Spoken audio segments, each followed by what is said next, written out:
What's up, everyone? How are you all doing today? My name is Reef, and this is your Daily Chat Season 5, Episode 34 for August the 13th, 2020. How's everybody doing today? What is going on? You know what? Never mind. Let's skip right over that. Let's jump right into the big news because it popped off today. That's right. Over the last 12 hours, we have been waiting for the news and waiting to see how this story unfolded. And Epic has defied Apple, the evil overlord, and their App Store and decided to implement their own direct pay system. Now, for those of you that don't know what I'm talking about, when you put something on the App Store for Apple and you decide to do like in-game app purchases, Apple makes you do it through them, and then they take a 30% cut. Same with Google. This is a very well-known practice. It's been like this since the very beginning. Well, when you pull in as much money per day as Epic does, 30% becomes a very significant amount. It's a significant amount regardless. Out of every dollar you lose 30 cents. You'd feel that too, but when you're timing this by millions and millions and millions of dollars, your overlords in China, you know, Epic being partially owned by Tencent, they seem to not like that kind of practice. So they implemented their own direct pay system and as a result dropped V-Buck prices by 20%, which is cool, but Apple did not like this, and as a result, Apple kicked off Fortnite from the App Store, gave them the boot, and this all escalated very, very quickly, and later that day, probably within a few hours, we saw this headline: Epic is suing Apple after Fortnite gets removed from the App Store. This was all laid out. This was an entire bait system that Epic had put in place. It is nothing short of amazing, and I cannot believe that Apple walked right into it. I'm sure Apple's lawyers saw this coming. In fact, I'm sure that even Epic knew that they were going to bait Apple this way and that how things were going to play out, because they recreated the old Apple 1984 commercial. If you see here, they actually recreated it, and this has been live streaming for the last 3 hours on a loop. And they're just constantly showing how Apple has become everything that they vowed to defeat back in 1984. So now with the hashtag of Free Fortnite, we are seeing people take on Apple. And now if this goes any further and Apple has to go to court, and they will go to court, we are going to see companies like Microsoft jump on this because xCloud was denied because they couldn't verify all the stuff within xCloud. So Microsoft's gonna jump on this battle bus. We have Nvidia getting on the hype train. We have probably EA with Origin getting on there. We'll probably have Steam getting on there. We are gonna see a lot of companies flood through the door because that's right. Apple's 30% stranglehold was only ever gonna last so long. It only ever took a bigger fish than Apple to come in and, you know, change the tide, so to speak. This will be something that will be a landmark case for all cases going forward in terms of app stores and developers. Because not only is this affecting somebody like Epic, but if they win this case, even small independent developers will be able to use that as leverage to not have to pay the 30%. So everybody's on bated breath right now. Every single person's on bated breath. We're all waiting to see how is this going to play out. Now, this might take a few months, possibly even years, because the legal system in the US is structured in such a way that lawyers can keep holding stuff off nonstop. It takes a long, long time to get these kind of cases pushed through if they don't want them pushed through. But I'm sure Epic's lawyers are in full-on attack mode. I'm sure Apple's lawyers are in full-on panic mode. So we're going to have to wait and see how this plays out. But if anything, Google better take notice of how this case goes. Google might not like Apple, but they might have to take on Apple's side for this one, because if this case passes for Fortnite and for Epic, they're going to come for the Google Play Store next, because the Google Play Store also takes a very healthy cut of your profits. And they should really be on the ball for that one. And Apple just could not get away from more bad press today because they went to go sue a small business over using a pear logo. And they claim that people are getting confused. Now, you might be wondering, how are these two things even remotely similar? you'd be right to think that. You'd also be correct in thinking that they're not similar at all. These are very different companies. So Apple is a technology manufacturer. This Pair is owned by a company called Prepare, who is a mobile cooking management app. That's right. They manage recipes and all that kind of stuff for cooking. They are in no way, shape, or form even remotely related to a tech company, especially one on the scale of Apple. But Apple doesn't like the fact that other people are using fruit as their logo now. They feel that they own the entire fruit market. If I made a company called Grapes, I'm sure Apple would come for me too, saying, well, that's only like 3 degrees away from being an apple, so you really can't do that. But this small business is fighting back. They took to change.org to get a petition to publicize what's happening here, because we all know change.org doesn't really do a whole lot in the grand scheme of things, but it does bring a lot of attention to a problem. So they came to change.org, they got eyes on it, and yeah, Apple might be opposed to the trademark, but Apple can go suck an egg, which, by the way, if you make an egg as your logo, Apple will also come for you, especially if you take a bite out of that egg. So just a heads up, don't use the egg either. But Apple just cannot get away from the bad press. It is really something else. And I don't know what's wrong with them now, but they've become everything they've always vowed to hate. Everything they've always vowed to be against. But then again, I say this when Google's old motto used to be do no evil. And, well, I don't say they do evil per se, but they're definitely not doing the side of good anymore, if you know what I mean.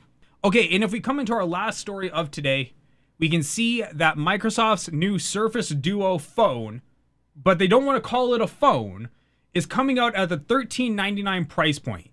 This device, whatever Microsoft wants to call it, is coming in just like the Motorola Razr did. Completely behind in technology, in features, in hype, and I don't see how anyone is going to be attracted to this particular product. First of all, $13.99, it's even brought up in the article. That is a big price to ask of anyone on a regular day, yet alone during an economic recession. That's the first point. The second is this thing is very, very thick, and it doesn't have the features that warrant that kind of thickness. No 5G, no NFC, no headphone jack. This uses a Qualcomm Snapdragon 855 processor. That is last gen. That is a last gen processor. We are now on the 865, probably going to move to the 87 whatever in the near future. So this is very old tech. Now they try and compare it to the Motorola Razr over on this table here. Look, the Motorola Razr was a trash product right from the very outset.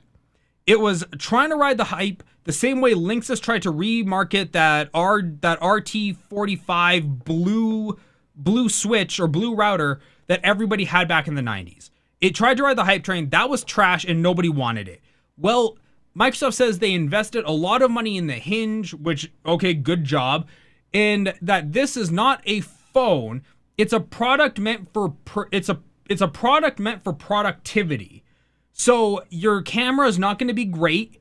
That's how they maneuvered around that question, because when you ask $1,300, $1,400 for a product, you are expected to come out swinging with all the bells and whistles. You're expected that your bells and whistles are supposed to have bells and whistles attached to them. That is how much people's expectations are. So they're not coming out with that. The RAM is only 6 gigs, which is very low for something of this level. The camera is only 11 megapixels, which is absolutely god-awful. The resolution is only 1800 to 2700. It's not very good resolution when you look at it, through a folded phone. There's no reason they couldn't have gone with 4K, but 4K is probably more battery power. I get it. Okay, I get it. I just don't agree with it. But you can shoot video in 4K. But if the cameras aren't that good and the 4K is not that, and the 4K is going to be probably iffy, maybe 24, 30 FPS, you're definitely not getting 4K 60 FPS. Everything about Microsoft feels like this is a cheap product, but at the same time, though, they're trying to dip their toes into this market space. With Samsung being so far ahead, in products, having already released the Fold, having already worked on the Fold 2, guarantee you the Fold 3 is already in development. With them already on there, and then we have Huawei doing theirs, we have Xiaomi doing theirs, we have Honor doing theirs. I would not be surprised in the slightest if OnePlus is working on one too. It wouldn't shock me at all that everybody's trying to move into this folding phone space, and just Microsoft's just not performing at the level that they should be for a company at their size. They're just not. They're performing at a remedial level. Now, they said that they didn't go with 5G because they wanted better battery life, and that's why they opted for the older wireless standard. I cannot say one way or the other if this is valid or not, but I can tell you from the aspect of a consumer, I don't care what your reasoning is. If battery life is a problem, put a bigger battery in it. Okay? Like that's just the consumer reasoning. Consumers don't care about your engineering logic. They just don't. Nobody cares that you saved them battery life by giving up a very core feature of a very anticipated technology. They want 5G. People are anxious for 5G. Now, some people are losing their minds thinking 5G is causing COVID. Those people are stupid. But the rest of us just want 5G because of the faster standard. It's the faster way of moving data. It's just better. So 4G is like, ew. It's valuable. It works. It's okay. But it's kind of like having that old couch in your living room with the plastic on it. Look, it might look brand new. It might function just fine. But it still looks old and feels old. Especially when you see the new, like, reclining couch right next to it. Now, I can't really say much more about it because I don't have my hands on it. But looking at the specs, looking at all of the details for the technology that was released up to this point, the hinge is said that it will be okay, that it will survive, thousands and thousands of folds. But we've seen that promise before from other companies, and it's sometimes fallen short. I remember the Samsung Fold. It had issues with the Fold, but I think that was a very early prototype. I'm not sure what the new one is like now. And they say they worked really hard, that it opens easily but closes hard. Microsoft can make all the claims they want. And no one's here to debate that. They can make all the claims they want. But this phone, this device, this productivity product is just not at the level that I think anyone's going to want to rush out and pick it up. I don't see this at that hype demand level that we see when we get new Apple products, new Apple 10s, Apple 11s, Apple 12s, Samsung Galaxies. I just don't think it's going to perform at that level. And Microsoft feels, from looking at this kind of statement Microsoft's given, it looks like they're tapering their expectations too. They're not anticipating a super high demand, but they know that they have to dip their toe in somewhere. And coming out the gate swinging was an option, but it was probably a more costly option than just kind of feeling the waters out first. The only other good thing about this device is it is Android. Now, I don't know what version of Android it's going to run, but it is Android. And that's good. At least they didn't go with their craptacular Windows R operating system that they have in the past. So there you guys have it. That is the news for today. I hope you guys enjoyed this episode. If you did, please do like, comment, share, and subscribe. It helps me out a lot. Leave a comment down below. Let me know your thoughts, especially on the Epic Apple thing. I'm very curious to know what you guys think about this. Is it good, bad? Who's going to win this thing? We might even get a betting pool going in the Discord, because how could we not get some money down on this? But guys, thanks so much for tuning in. My name has been Arif. This has been Daily Chat Season 5, Episode 34, and I'll see all of you on the next video.